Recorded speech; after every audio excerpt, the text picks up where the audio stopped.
Classroom में पढ़ाई का अपना एक ऑरा बना हुआ है, और पढ़ाई का जब अपना एक ऑरा बना हुआ है तो बच्चे की इच्छा होती है कि नहीं मुझे स्कूल जाना है, मुझे बैग पैक करना है, मुझे टिफिन लेना है, और वो स्कूल पहुंच जाता था। कई बच्चों के प्रॉब्लम से आती है कि उनको जो है वो पढ़ने में मजा ही नहीं आ रहा। कई बच्चे जो हैं वो पढ़ाई करने के साथ साथ में जो सोशल मीडिया पे दूसरी जो चीजें हैं उनके साथ इन्वॉल्व हो जाते हैं। तो हमारे एजुकेशन सिस्टम में अगर हम देखें तो बच्चों की कमियां से ज्यादा इंडियन एजुकेशन सिस्टम में कमियां सामने आ जाती है। आपने देखा है कि टीनेज में बच्चों के साथ ये सबसे बड़ी प्रॉब्लम होती है, और टीनेज में आपने देखा कि बच्चे के साथ कुछ गलत हुआ, उसने आके घर पे बताया नहीं, धीरे धीरे वो चीजें उसके दिमाग में स्ट्रेस बनती चली गई, और स्ट्रेस बनते बनते आपने देखा कि एक टाइम ऐसा आता है कि ब्लैकमेल करने शुरू हो जाता है, और उस वजह से जो बच्चे हैं वो सुसाइड अटेम्प्ट करना भी स्टार्ट कर देते हैं, क्योंकि उनके दिमाग में तरह तरह के थॉट आते हैं। नमस्कार, D5 चैनल हिंदी देख रहे दर्शकों का मैं वंदना स्वागत करती हूँ। आज एक बार फिर हमारे स्टूडियो में मौजूद हैं कबीर फाउंडेशन के डॉक्टर कबीर। डॉक्टर कबीर, आपका बहुत बहुत स्वागत है हमारे इस प्रोग्राम में। आपका धन्यवाद, और D5 देख रहे सभी दर्शकों का मेरी ओर से प्यार भरा नमस्कार। डॉक्टर कबीर, आजकल स्टूडेंट्स ऑनलाइन स्टडी कर रहे हैं, जैसा कि हम सभी जानते हैं, तो ऐसे में स्टूडेंट्स को काफ़ी दिक्कतों का सामना करना पड़ रहा है। यहाँ तक कि स्टूडेंट्स ही नहीं, उनके पेरेंट्स को भी, और भी जो वो करते हैं स्टडी, उसमें भी उनको काफ़ी दिक्कतें आ रही हैं। आज हम इसी विषय पे आपसे बात करेंगे। तो सबसे पहले बताइए कि स्टूडेंट्स को क्या दिक्कतों, कौन सी ऐसी दिक्कतें हैं जो स्टूडेंट्स के सामने आ रही हैं? देखो, जैसे अगर हम पेंडेमिक से पहले की बात करते हैं, 2020 के पहले की, तो हर बच्चा जो है वो स्कूल जा रहा हो। स्कूल जाते समय आप देखोगे कि उसके फ्रेंड से उसको मिलना है, तो अर्ली इन द मॉर्निंग उसके दिमाग में है कि मुझे जाना है और मेरे बेस्ट फ्रेंड से मुझे मिलना है। तो यहाँ पे अति उत्साह, जिसको हम कहते हैं, उत्साह भी कह सकते हैं या अति उत्साह भी कह सकते हैं, तो वहां पे जो स्टडी जो है वो बच्चों को खींच रही है। उनको अपने फेवरेट टीचर से बात करनी है, वहां जाना है। फिर क्लासरूम की अगर हम बात करें तो क्लासरूम में पढ़ाई का अपना एक ऑरा बना हुआ है, और पढ़ाई का जब अपना एक ऑरा बना हुआ है तो बच्चे की इच्छा होती है कि नहीं मुझे स्कूल जाना है, मुझे बैग पैक करना है, मुझे टिफिन लेना है, और वो स्कूल पहुंच जाता था। अब आफ्टर पेंडेमिक अगर हम देखते हैं तो अब एक चीज को समझ लेते हैं कि जब हम किसी सीजन से, चाहे वो विंटर हो चाहे समर हो, जैसे हम विंटर से समर में गए या समर से हम विंटर में जा रहे हैं, तो मौसम चेंज होता है। तो जब मौसम चेंज होता है तो हमारी बॉडी जो है उसको एक्सेप्ट नहीं करती है, क्योंकि उसको एक्सेप्ट करने में 10 से 15 दिन का समय लग जाता है। अब सडनली एक बच्चा जो है इंडियन एजुकेशन सिस्टम में जो स्कूल जा रहा है, स्कूल में वो ऑफलाइन क्लासेज अटेंड कर रहा है, वहां उसकी पढ़ाई चल रही है, कंपटीशन, वो तमाम तरह की चीजें वो फेस कर रहा है, लेकिन सडनली पेंडेमिक आता है और उसकी सिचुएशन ही उसके उलट हो जाती है। अब उसके लिए कोई उसका फ्रेंड उसके साथ में नहीं है, उसको पूरे दिन अपने घर पे बंद रहना है। घर पे बंद रहने के साथ उसको एक मीडिया प्लेटफॉर्म के ऊपर बैठना है, उसको स्टडी करना है, और टीचर्स के साथ में भी ये प्रॉब्लम्स उतनी बड़ी बन गई, क्योंकि टीचर्स जो है क्लासरूम में अगर हम देखें तो जैसे 40 बच्चे, 30-40 बच्चे जो है वो बैठे हैं, बैठे टीचर ने एक बार कोई भी कमांड देनी है, बच्चे जो है वो अलर्ट हो गए, पढ़ने लग गए। लेकिन जब हम इसके ऑनलाइन प्लेटफॉर्म की अगर हम बात करें तो पर्टिकुलर एक एक बच्चे को समझाना, उनसे बात करना, और कई बार हमने देखा है कि बच्चे आपस में अपने बेस्ट फ्रेंड से बात करने लग जाते हैं। तो ये प्रॉब्लम्स स्टूडेंट्स के साथ ही नहीं है, ये टीचर्स के साथ में भी है, और साथ में ये पेरेंट्स के साथ में भी उतनी बड़ी प्रॉब्लम्स बनती जा रही है। बच्चों को कौन कौन सी दिक्कतों का खास तौर पे सामना करना पड़ता है? जैसे कि किसी को आइस की प्रॉब्लम आती है, तो इस तरीके की और कौन सी प्रॉब्लम्स हैं जिनका उनको सामना करना पड़ रहा है? अगर प्रॉब्लम्स की बात करें, जैसे अभी जितनी भी जो काउंसलिंग आ रही है हमारे पास, तो काउंसलिंग आती है कि आंखों में दर्द होना स्टार्ट हो गया, किसी के सिर में दर्द बना रहता है। कई बच्चों के प्रॉब्लम से आती है कि उनको जो है वो पढ़ने में मजा ही नहीं आ रहा। कई बच्चे जो हैं वो पढ़ाई करने के साथ साथ में जो सोशल मीडिया पे दूसरी जो चीजें हैं उनके साथ इन्वॉल्व हो जाते हैं।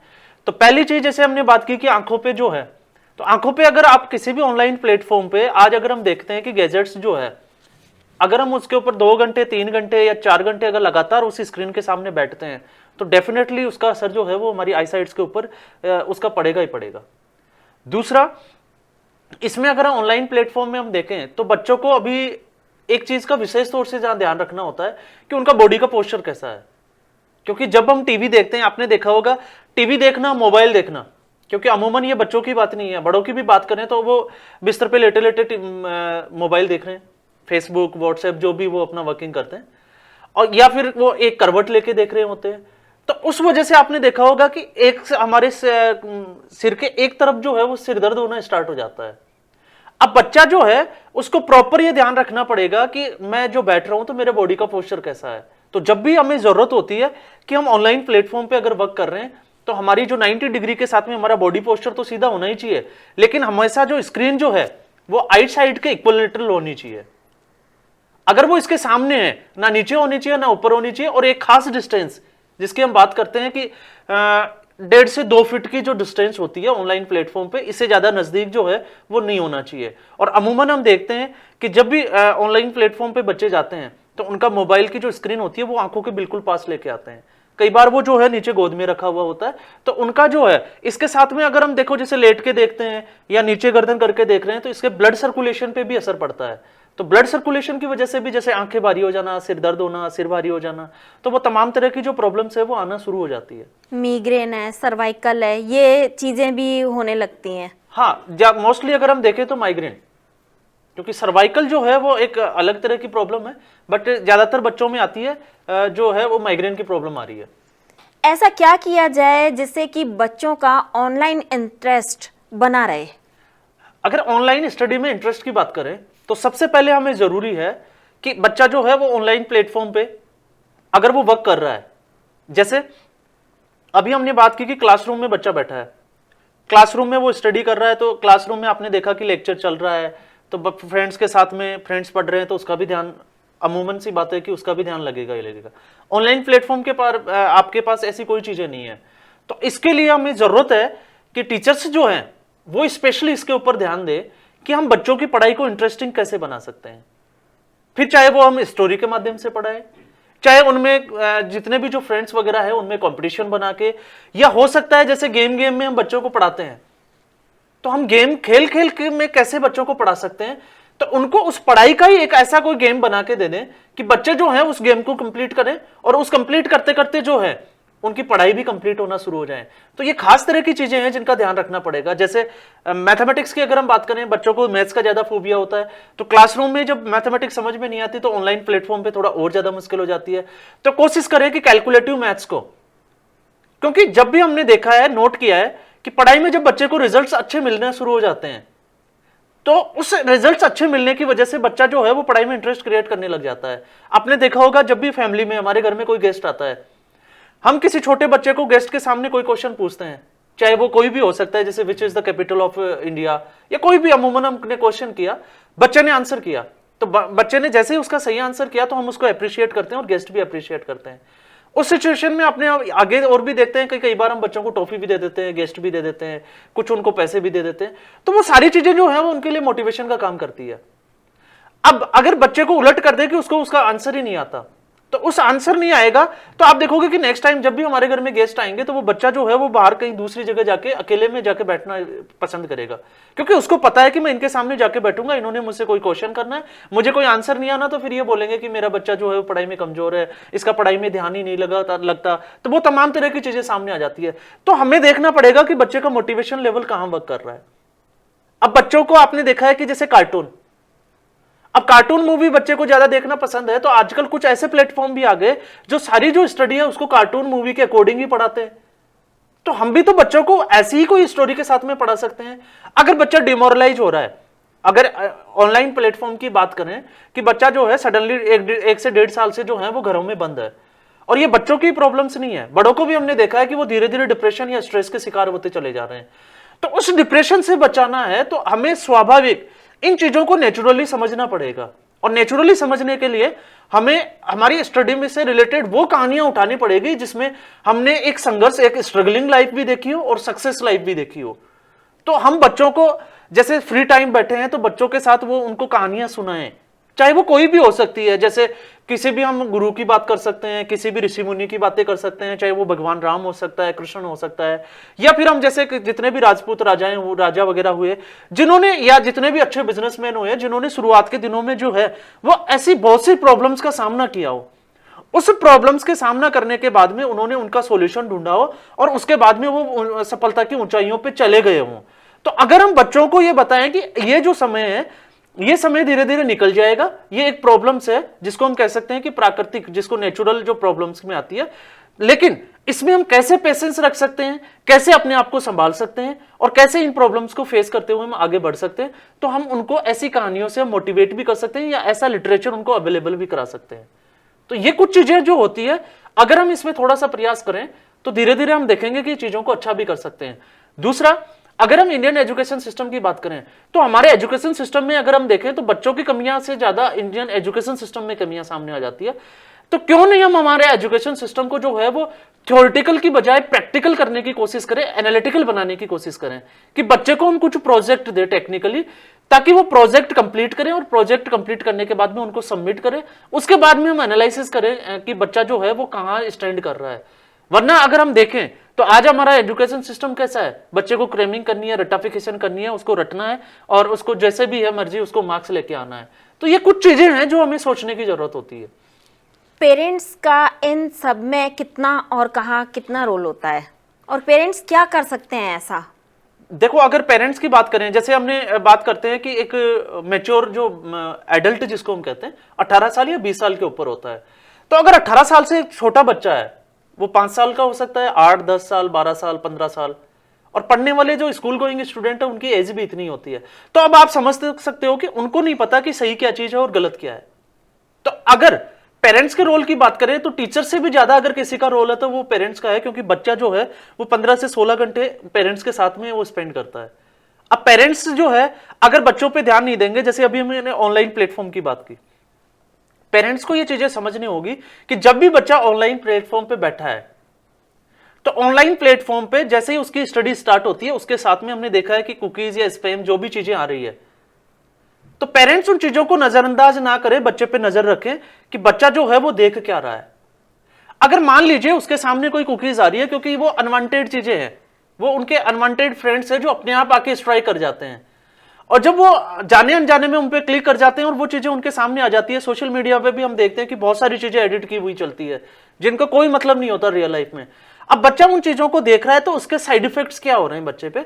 तो पेरेंट्स को जरूरत होती है सबसे पहले अपने बच्चे को, इस वक्त खास तौर से मैं बताना चाहूंगा कोविड पेंडेमिक के टाइम में, कि बच्चे को एज ए फ्रेंड ट्रीट करें, एज ए पेरेंट्स ट्रीट ना करें। बच्चों के साथ बैठें, उनसे बात करें, और बच्चे के साथ अगर ये चीजें चल रही है तो उस बच्चे को उसको बताएं कि इसका सही चीजें क्या है और गलत, इसका अगर हम दुरुपयोग करते हैं सोशल मीडिया का तो इसका आगे जाके नुकसान क्या है। क्योंकि जब हम इस सिचुएशन में जाते हैं, दोस्त बन के उन बच्चों को ट्रीट करते हैं, तो उनकी चीजें जल्दी समझ में आती है, और अगर वो ऐसी चीजों में इन्वॉल्व हो भी जाते हैं तो फिर वो पेरेंट्स को खुल के बता भी देते हैं कि आज मेरे साथ ये हुआ। तो एक तो ये चीज बन जाती है। दूसरा, अगर हम देखें तो पेरेंट्स जो है वो बच्चों के साथ में वो खुद भी गेम खेलें, उनके साथ में आधे से 1 घंटे का समय निकाल के उनके साथ बैठें, डिस्कस करें, मजाक करें उनके साथ में, कॉमेडी मूवी देखें, वो सारी चीजें एक्टिविटी जो है वो बच्चों के साथ इन्वॉल्व करें। क्योंकि पेरेंट्स को हमने देखा है कि आजकल जितने भी जो पेरेंट्स हैं उनमें एक आदत हो गई कि लेट उठना है, तो कोशिश करें वो भी बच्चों के साथ जल्दी उठने की, क्योंकि अभी बच्चों का शेड्यूल भी ठीक ऐसे ही बिगड़ा हुआ है। क्योंकि बच्चे, पेरेंट्स अगर 8 बजे उठते हैं और इस वक्त बच्चों को स्कूल नहीं जाना तो बच्चों से आप उम्मीद नहीं कर सकते। दूसरा, अगर बच्चा ऑनलाइन प्लेटफॉर्म पे है और बच्चों को आपने सर्वेंट के भरोसे छोड़ रखा है तो कोशिश करें कि आपका जो सर्वेंट है उसका नेचर कैसा है उसको भी नजरअंदाज ना करें। तो पेरेंट्स का रोल ज्यादा है यहाँ पे, क्योंकि बच्चा स्कूल नहीं जा रहा तो टीचर्स का रोल खत्म हो जाता है। टीचर सिर्फ उसको आधे घंटे से 1 घंटे का टाइम जो होता है क्लास का, सेशन का, उतने समय के लिए आते हैं, जिसमें से 15 मिनट तक उनको स्टूडेंट से बात करने में, उनको समझाने में लग जाता है कि हमने आज पढ़ना क्या है। 15 से 20 मिनट वो पढ़ते हैं, जिसमें 10 से 15 मिनट जो है बच्चे डिस्टर्ब भी कर देते हैं। तो उनका भी अगर शेड्यूल की बात करें, उनको सिलेबस कंप्लीट करना है तो वो भी जो है वो जल्दबाजी में सिलेबस कंप्लीट करते हुए जा रहे हैं।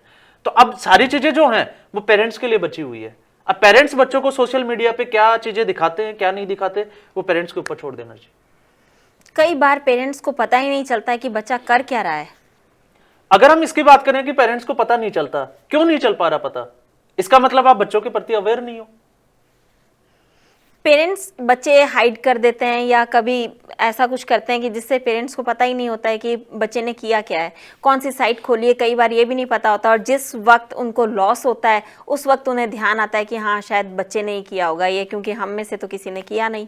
देखो, अगर पेरेंट्स की अगर हम बात करें तो हमारे पास कौन कौन से ऑप्शन है, मैं उसी की बात कर देता हूं। जैसे अगर बच्चे को आपने पर्सनल उसका मोबाइल दे रखा है, वैसे तो देना नहीं चाहिए, लेकिन फिर भी मान लेते हैं कि हमने दे रखा है, तो उसका क्लोन जो है वो अपने पास रखें। क्योंकि आजकल ये सारी चीजें जो है वो अवेलेबल है कि आप उसकी स्क्रीन पे उसने वो क्या सर्च कर रहा है क्या नहीं कर रहा है, उसकी सारी हिस्ट्री बैकग्राउंड जो है वो आपके मोबाइल में आपको अपडेट करता रहेगा, तो आप वो कर सकते हो। आप मोबाइल में उस बच्चे को जब भी वो पढ़ रहा है, यूज कर रहा है, आप उसके साथ बैठ सकते हो। आप उसकी बॉडी लैंग्वेज, उसके एक्सप्रेशन से, उसके हाव भाव से, उसके सोचने के तरीके से आप इससे भी आइडिया लगा सकते हो कि बच्चा जो है उसके साथ कुछ चीजें सही चल रही है या गलत चल रही है। क्योंकि अमूमन हमने देखा है बच्चा गुमसुम बैठा है, क्यों बैठा है, हम उससे क्वेश्चन कर सकते हैं। तो आप देखिए कि बच्चा जो है, जब एक पेरेंट्स के आपने देखा होगा कि बच्चा पैदा होता है, जब वो छोटी एज में होता है, बच्चे को भूख लगी है तो कैसे पता चल जाता है? बच्चा रोता है, बच्चे के सिर में दर्द है, पेट में कुछ गड़बड़ है या कुछ उसको बुखार आ रहा है, तो उसके एक्सप्रेशन से, बॉडी लैंग्वेज से उसका पता चल जाता है। तो फिर अब जब बच्चा जो है वो 12-13 साल का हो गया तो क्या हमें पता नहीं चलता कि बच्चे की एक्टिविटी क्या है? क्योंकि जब भी बच्चे, आप देखिए बच्चों की बात नहीं करते, अगर मेरी लाइफ में भी कुछ नई चीज आएगी तो मेरी जो है एक्सप्रेशन, बॉडी लैंग्वेज, मेरी सारी चीजें जो है वो चेंज होना शुरू हो जाएगी एक्टिविटीज पे, क्योंकि हर चीज का प्रभाव हमारी एक्टिविटीज पे होता है। तो वो एक्टिविटीज को नजरअंदाज क्यों करें? फिर उस पर नजर रखें, नजर रखने के साथ उससे खुल के बात करें। क्योंकि पेरेंट्स को हमने देखा है, अगर हम डांट के बात करेंगे बच्चों से तो फिर हम जो है वो डरे हुए रहेंगे, हम उनसे वो चीजें बाहर निकलवा ही नहीं सकते जो उनके दिमाग में चल रही है। कई बार बच्चे बताने में बहुत ज्यादा हिचकिचाते हैं। वो बच्चे इसीलिए हिचकिचाते हैं क्योंकि आपने बच्चों के साथ एक गैप बना रखा है, डिस्टेंस मेंटेन कर रखी है। बच्चों के डर बना हुआ है कि मैं पेरेंट्स को ये बातें कैसे बताऊंगा, क्योंकि वो बातें जब पेरेंट्स को नहीं बता रहे तो फिर वो चीजें जो है वो अपने फ्रेंड्स के साथ शेयर कैसे करते हैं? क्योंकि वहां उनको कंफर्टेबल फील होते हैं, कंफर्ट जोन में चले जाते हैं। तो पेरेंट्स को फिर जरूरी है कि वो कंफर्ट जोन कैसे क्रिएट कर सकते हैं बच्चों के साथ। कई बार ऐसा भी होता है कि बाहरी प्रेशर भी बच्चों पे बहुत ज्यादा होता है। बाहरी प्रेशर मैं समझा नहीं यहाँ पे। मतलब कि जैसे बाहर से जिनसे वो बात कर रहे हैं उनका प्रेशर भी होता है कि नहीं, आपने ये अपने पेरेंट्स को नहीं बताना है। अगर हम इसकी बात करें कि पेरेंट्स को नहीं बताना है, अब बच्चा मान गया कि पेरेंट्स को नहीं बताना है, फिर हम क्या कर सकते हैं उसमें? मैं वही तो कह रही हूँ, मैं उसी पे तो आ रहा हूँ। प्रेशर बहुत ज्यादा होता है, बच्चा नहीं बताता है। नहीं, बाहरी तो ऐसे टाइम में क्या करना चाहिए? देखो, बाहरी प्रेशर में बच्चा कब नहीं बताता? जब वो पेरेंट्स के साथ उन चीजों के बारे में खुल के बात नहीं करता हो। आपने देखा है कि टीनेज में बच्चों के साथ ये सबसे बड़ी प्रॉब्लम होती है। और टीनेज में आपने देखा कि बच्चे के साथ कुछ गलत हुआ, उसने आके घर पे बताया नहीं, धीरे धीरे वो चीजें उसके दिमाग में स्ट्रेस बनती चली गई। और स्ट्रेस बनते बनते आपने देखा कि एक टाइम ऐसा आता है कि ब्लैकमेल करने शुरू हो जाता है, और उस वजह से जो बच्चे हैं वो सुसाइड अटेम्प्ट करना भी स्टार्ट कर देते हैं, क्योंकि उनके दिमाग में तरह तरह के थॉट आते हैं कि मैं बदनाम हो जाऊंगा, मेरा क्या होगा, या मेरे पेरेंट्स को मैं क्या बोलूंगा। तो आप एक चीज देखिए, जब उनको ऐसा से ये फील हो रहा है कि मैं पेरेंट्स को क्या बोलूंगा, उनको कैसे मुंह दिखाऊंगा, अगर ये थॉट्स आ रहे हैं बच्चे के, तो हमें समझने की जरूरत है कि ये थॉट की जरूरत क्यों हुई, ऐसे थॉट क्यों आए। इसका मतलब शुरू से पेरेंट्स ने उन टॉपिक्स के ऊपर उनसे बच्चों से खुल के बात नहीं की। अगर वो पेरेंट्स उनके साथ में खुल के बात करते तो मुझे नहीं लगता कि वहां पे आके उस सिचुएशन में बच्चों को कुछ बताने में प्रॉब्लम्स हो। क्योंकि बच्चा जब भी, अगर हम देखें तो आप देखो, जब भी बच्चे बैठते हैं या हम भी बैठते हैं तो फ्रेंड सर्कल में तो हमारी जो बातें हैं वो फ्रेंड से रिलेटेड होती है। तो अगर पेरेंट्स उसमें फ्रेंडली अगर माहौल बनाते हैं घर पे, चाहे वो ग्रैंडफादर हो, ग्रैंड मदर हो, चाहे उसके खुद के मम्मी पापा हो, अगर वो बैठ के ऐसा माहौल बनाते हैं और वो भी अपनी चीजें उनके साथ में शेयर करते हैं, पास्ट के एक्सपीरियंस, तो बच्चे को भी लगता है कि जब पेरेंट्स मुझे ये बता सकते हैं कि इनकी लाइफ में क्या क्या चीजें हुई, तो फिर तो बच्चे भी तो आसानी से बता सकते हैं। तो फिर वो माहौल क्रिएट करना जरूरी है। ऑनलाइन क्लासेस चल रही हैं आजकल, तो ऐसे में स्टूडेंट्स को इटसेल्फ किन बातों का खास तौर पर ध्यान रखना चाहिए? देखो, स्टूडेंट्स को कौन सी बातों का ध्यान रखना चाहिए ये स्पेशली है, और स्टूडेंट्स को जो है सबसे पहले ऑनलाइन क्लासेस स्टार्ट होने के बाद में सबसे ज्यादा असर पड़ा है वो है उनके फिजिकल एक्टिविटी पे। हाँ, मैं मेंटल पे बाद में जाऊंगा, पहले मैं फिजिकल एक्टिविटीज पे। क्योंकि पहले जो था, स्कूल जाना है, सुबह जल्दी उठना है, उठने के साथ उनको ब्रश करना है, जल्दी जल्दी दौड़ते हुए स्कूल जाना है, स्पोर्ट्स का जो उनका सेशन आता है वहां वो गेम खेल रहे हैं, तो वो सारी चीजें उनके साथ में है। शाम को वो पार्क जा रहे हैं, अब वो सडनली जो है वो बंद हो गई। और आपने एक चीज को इसको ये भी समझना होगा कि हमारी जो एनर्जी है उसके 4 आयाम है। 4 आयाम में एक होता है फिजिकल एनर्जी, शारीरिक ऊर्जा, क्योंकि जब भी हम फिजिकल एक्टिविटीज में इन्वॉल्व होते हैं तो उससे हमें एनर्जी मिलती है। अगर हम फिजिकल एक्टिविटीज में इन्वॉल्व नहीं होते तो धीरे धीरे हमारी जो बॉडी है उसमें लेजीनेस आना शुरू हो जाता है, आलसीपन, और आलसीपन की वजह से हम देखते हैं कि धीरे धीरे कॉन्स्टिपेशन जैसी या माइग्रेन, ये तमाम तरह की जो चीजें हैं, ओवर थिंकिंग वाला पार्ट बन जाता है, स्ट्रेस आना शुरू हो जाता है, तो बीमारियां जो है वो शुरू हो जाती है। उसके बाद में ऊर्जा का दूसरा आयाम होता है, वो है हमारी मानसिक ऊर्जा। मानसिक ऊर्जा में फिर हम मानसिक ऊर्जा को कैसे बना सकते हैं उसको समझना जरूरी है। फिर आता है भावनात्मक ऊर्जा और फिर आता है आध्यात्मिक ऊर्जा। तो ये ऊर्जा के 4 आयाम है। तो पहली जो स्टेप है, हम भावनात्मक ऊर्जा में जाएंगे बच्चों के साथ में, ना हम आध्यात्मिक, क्योंकि वो एक एज के बाद में होता है। तो सबसे पहले फिजिकल एक्टिविटीज को, कि सुबह जो है वो किसी भी कारण से अगर हमें, ठीक है पेरेंट्स वगैरह नहीं उठते, तो एक माहौल बनाएं कि सुबह हम अर्ली इन द मॉर्निंग सूर्योदय के साथ में हम उठना स्टार्ट करें और घर में रह के हम योगा वगैरह करें। ज्यादा नहीं, हम 15 से 20 मिनट, जैसे रस्सी कूदना हो गया, प्राणायाम हो गया, अनुलोम विलोम हो गया, या 1-2 चीजें और होती है जो हम योगा में उनको इंक्लूड कर सकते हैं। क्योंकि अगर बॉडी को एक्टिव रखना है तो बॉडी का वार्म होना जरूरी है, फिजिकल एक्टिविटीज का होना जरूरी है। तो एक तो कभी भी अपनी फिजिकल एक्टिविटीज को बंद ना करें। दूसरा, जब भी ऑनलाइन प्लेटफॉर्म पे बैठें, तो ऑनलाइन प्लेटफॉर्म पे बैठे तो खास तौर से अपने बॉडी पोस्चर का, उस प्लेटफॉर्म की जो सिचुएशन है वो कहां पे रखा हुआ है, आईसाइट के लेवल का है या नहीं है, आंखें दर्द हो रही है तो फिर हमें क्या करना चाहिए, वो तमाम तरह की चीजें जो है वो हमें ध्यान रखनी पड़ेगी। तीसरी चीज है कि हम जो है, बच्चों को हमने देखा है कि वो फ्रेंड से लगातार दूर होते चले जा रहे हैं। तो फ्रेंडली माहौल बनाने के लिए, जैसे पेरेंट्स जो है वो आधे से 1 घंटा वो पेरेंट्स या पूरे फैमिली मेंबर्स के साथ में बैठ के कोई भी, जैसे कॉमेडी मूवी आ सकता है, कोई कॉमेडी शो आता है, कोई भी मोटिवेशनल मूवी हो सकती है, वो तमाम तरह की चीजें जो है वो बैठ के देखे, या किसी भी प्रोजेक्ट पे वो जो है बैठ के काम कर सकते हैं।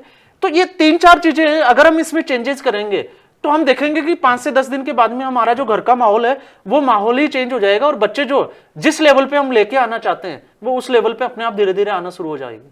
मतलब कहने का ये है कि रिजल्ट अच्छे मिलने शुरू हो जाएंगे जी।